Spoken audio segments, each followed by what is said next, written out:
राधे राधे गुरुजी। हाँ हाँ बेटा, राधे राधे। प्रश्न करना है। कल आप जैसे बोले कि हमें पूजा करते समय अगरबत्ती नहीं दिखाना चाहिए। हाँ। पर हमारे कलकत्ता में तो हर एक पूजा में अगरबत्ती ही ज्यादा दिखाए जाते हैं। कलकत्ता में नहीं, हर भारत में ना अगरबत्ती की प्रचलन है। लोगों को पता नहीं है कि बांस नहीं जलाना चाहिए।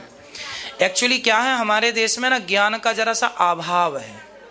साइंस भी ये चीज मानती है। साइंस में हर चीज क्यों बोल रहा हूँ, साइंटिफिक है।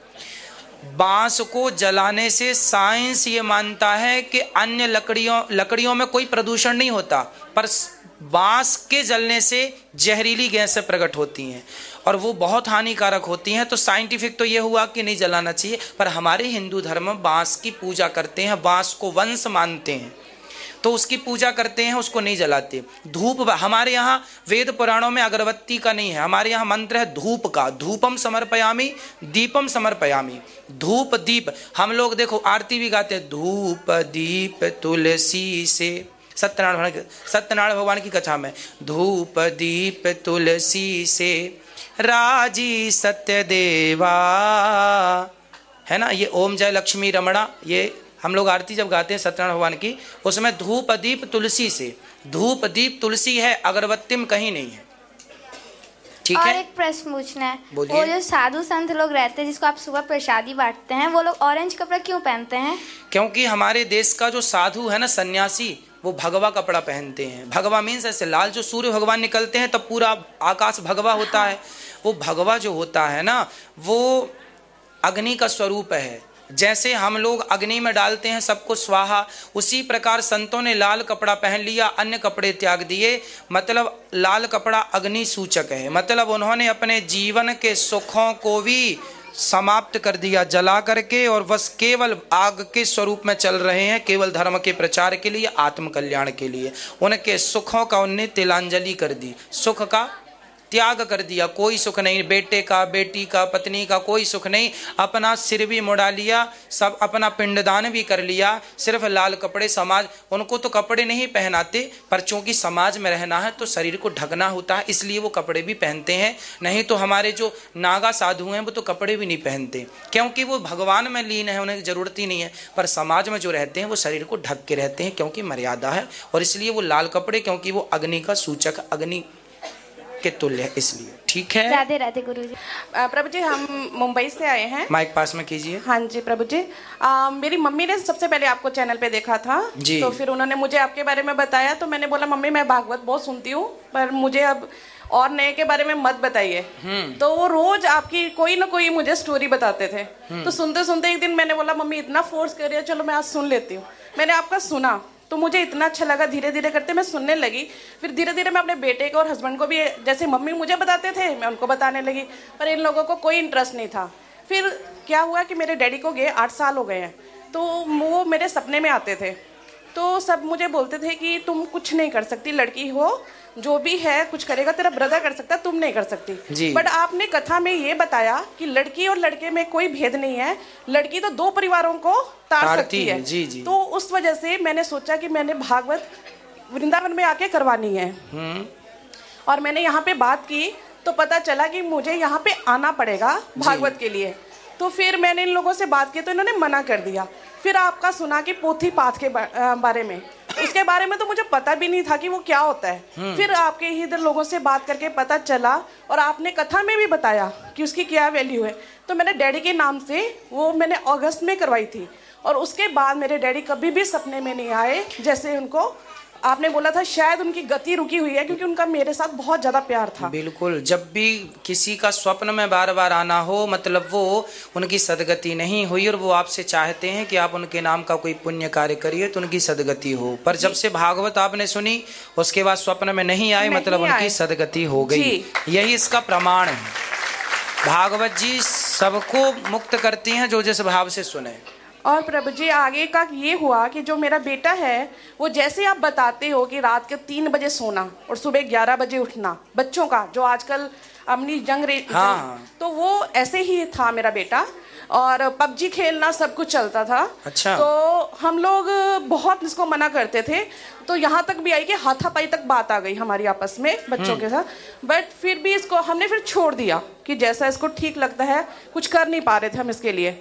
तो फिर उसके बाद जब इसने आपकी कथा सुननी शुरू की, थोड़ा थोड़ा करके, कभी 10 मिनट, कभी 15 मिनट, और ऐसा एक टाइम आया, अभी इसने कैट में ज्वाइन किया, नहीं तो ये एक तरह से फ्री ही था। और उसके बाद अब इसकी क्लास चलती है 4:30 पे, 4:29 भी नहीं, 4:30 तक जब क्लास स्टार्ट नहीं होती तब तक आपका कंटिन्यू ये प्रोग्राम देखता है। और यही बच्चा आपका सुन के कि पेरेंट्स को जीते जी तीर्थ यात्रा की सैर करानी चाहिए, यात्रा करवानी चाहिए, और ये बच्चा आज आपकी कथा की वजह से हम लोगों को वृंदावन लेकर आया है। वाह, ये बेटा है ना आपका? जी। आप भी कुछ कहेंगे भैया जी? खड़े हो जाइए। आप पहले कथा नहीं सुनते थे? नहीं जी। पबजी खेलते थे तो आपको कथा सुनने में अब अच्छा लगने लगा? हाँ जी, हाँ जी। तो आपके जीवन में बदलाव हुआ कथा से? बहुत बहुत बदलाव हुआ है। क्या बदलाव हुआ? मैं जहाँ पे रहता हूँ, मतलब जिस एरिया में रहता हूँ, वहाँ पे मतलब भागवत दरवाजे बंद करके सुनना पड़ता है। क्यों? नहीं तो लोग बोलते हैं कि ये बच्चा बैकवर्ड है। अरे, तो ऐसी मानसिकता है वहाँ की? ऐसी मानसिकता है वहाँ पे। अगर आज मैं अभी मम्मी को बोल भी रहा था कि मेरी वीडियो मत दिलवाओ, मेरे दोस्त ने देख लिया तो मेरे को बुलाएंगे नहीं। क्यों? उन दोस्तों को समझाओ कि बेटा हम सही कार्य तो कर रहे हैं, बिहारी जी के दर्शन करना, कथा सुनना, एक सही लाइन पकड़ के आगे बढ़ना, इसमें क्या बुराई है? और यदि ये बात किसी को बुरी लगे तो ऐसे लोगों की परवाह भी नहीं करनी चाहिए। हाथी चला बाजार, कुत्ते लगे हजार, फिर बोलने वाले बोलते रहें, बोलने दो। आप अपनी मस्ती से अपने लक्ष्य की ओर चलो और अपना नाम, अपने इज्जत और पैसा कमाओ, और सब कमाते हुए करते हुए धर्म से जुड़े रहो। ठीक है? खुश रहिए। कितनी उम्र है आपकी? मेरी 20 साल है। 20 साल की उम्र है इनकी, और ये बहुत पबजी और गेम में थे, लेकिन देखो कथा ने इनको भी मोटिवेट किया, परिवर्तित कर दिया, कहाँ से कहाँ लेकर आई। इन आपको कुछ कहना? खुश रहिए, आप सुखी रहिए, प्रसन्न रहिए। महाराज जी, मेरे को ये बोलना था, आप जिस तरह से साइंस से रिलेट करते हो कि जैसे गाय कार्बन डाइऑक्साइड लेती है और ऑक्सीजन छोड़ती है, और अपने जो द्वारिका ऑक्सीजन ही लेती है, ऑक्सीजन नहीं छोड़ती है गाय जी। अच्छा, सॉरी। तो वो सब कुछ, मतलब जैसे आजकल के बच्चे सोचते कि साइंस से भागवत का कुछ रिलेशन नहीं है, लोग सोचते कि जो अपनी बाइबल है, ग्रीक माइथोलॉजी है, वो ही सब कुछ है। तो आपने जो प्रूफ किया है कि जो साइंस है वो अपनी भगवत गीता में सब लिखा हुआ है, उससे बहुत मेरे को लगा कि हाँ, मैं क्योंकि खुद साइंस पढ़ता था, तो उसके बाद मेरे को ज़्यादा विश्वास हो गया। बिल्कुल बिल्कुल, हमारे सारे ग्रंथों में पूरा साइंस भरा पड़ा है। पृथ्वी से सूर्य की दूरी साइंस को अभी पता चली ना, कुछ वर्षों पहले। हमारे यहाँ हनुमान चालीसा में लिखा है, युग सहस्त्र योजन पर भानु। पृथ्वी से सूर्य की दूरी कितनी है? यदि इस चौपाई का अर्थ कर लेंगे तो पृथ्वी से सूर्य की दूरी निकल आएगी। ये साइंस को आज पता चला, हमारे तुलसीदास जी ने सैकड़ों साल पहले लिख दिया। तो अब उसको हम लोग ना पढ़ पाए, नहीं समझ पाए, वो हमारी गलती, हिंदुओं की। यदि हम पढ़ लिए होते तो आज हम सबसे बड़े रिसर्च करने वाले होते दुनिया में, हम लोग आगे होते साइंस के मामले में, जितना भी टेक्नोलॉजी उसके मामले में।